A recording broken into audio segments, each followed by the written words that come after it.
Baik, selamat pagi, selamat siang, selamat sore, atau selamat malam Bu Eni dan teman-teman.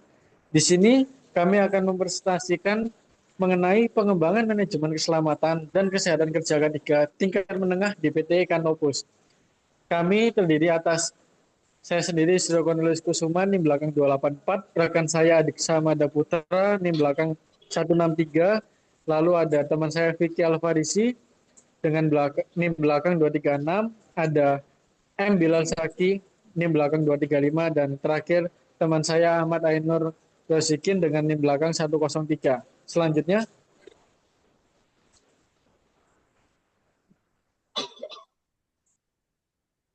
oke, kita masuk ke latar belakang. Jadi, PT Kanopus merupakan perusahaan yang bergerak di bidang industri manufaktur dengan kegiatan operasional yang melibatkan tenaga kerja, mesin, peralatan produksi, serta lingkungan kerja dengan potensi risiko tertentu.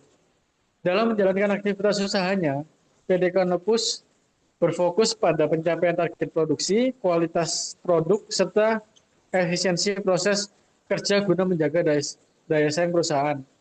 Kompleksitas proses operasional tersebut menuntut adanya sistem manajemen yang terstruktur termasuk pengelolaan sumber daya manusia dan pengendalian risiko kerja agar kegiatan produksi dapat berlangsung secara aman, efektif, dan berkelanjutan.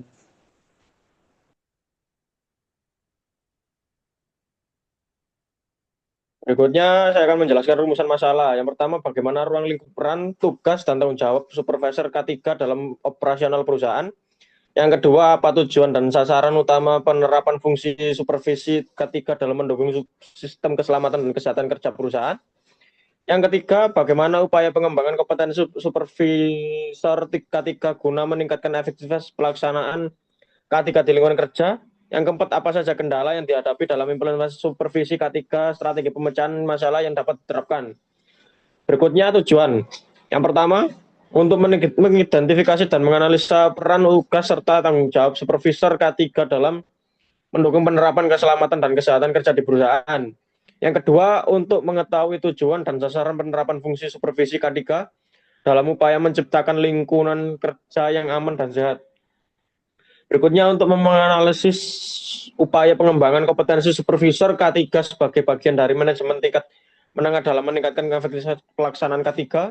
Yang terakhir, untuk mengidentifikasi tantangan yang dihadapi dalam implementasi supervisi K3 serta merumuskan solusi yang dapat diterapkan guna meningkatkan kinerja K3 di perusahaan. Next. Oke, untuk selanjutnya itu ada pengertian supervisory K3. Supervisory K3 merupakan personel yang memiliki peran penting dalam penerapan keselamatan dan kesehatan kerja di lingkungan perusahaan. Supervisor K3 bertugas mengawasi pelaksanaan aktivitas kerja agar sesuai dengan prosedur K3 yang telah ditetapkan. Kemudian, serta memastikan seluruh pekerja memahami dan mematuhi aturan keselamatan yang berlaku.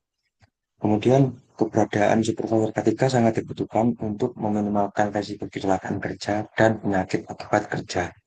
Selain itu, fungsi pengawasan supervisor K3 juga berperan dalam melakukan identifikasi potensi bahaya di tempat bekerja, yaitu dengan cara melakukan inspeksi rutin, pengamatan langsung, dan evaluasi terhadap kondisi kerja.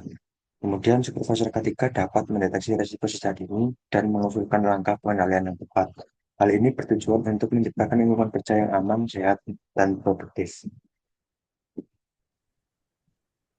Oke, next peran supervisory dalam K3.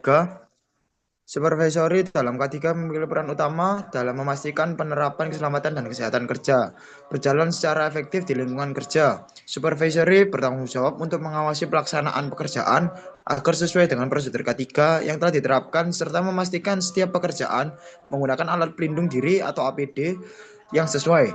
Melalui pengawasan langsung di lapangan, supervisory dapat mencegah terjadinya tindakan tidak aman yang berpotensi menimbulkan kecelakaan kerja.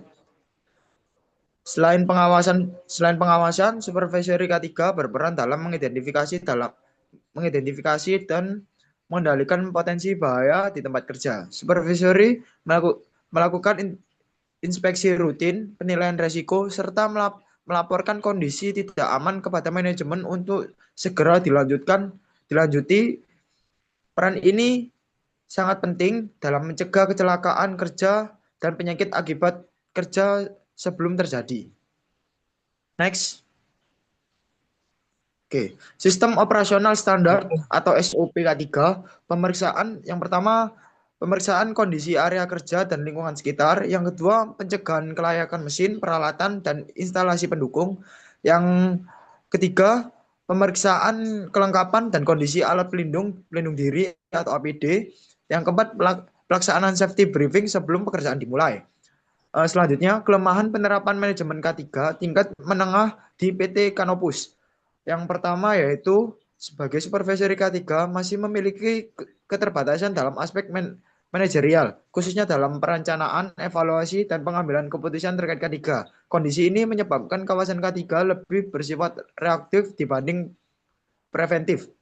Selanjutnya, masih terdapat pekerja yang kurang disiplin dan dalam menerapkan K3, terutama dalam penggunaan APD. Hal ini dipengaruhi oleh faktor kebiasaan kerja dan tekanan target produksi.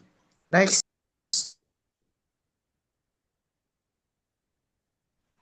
Ya, sekian dari kelompok kami.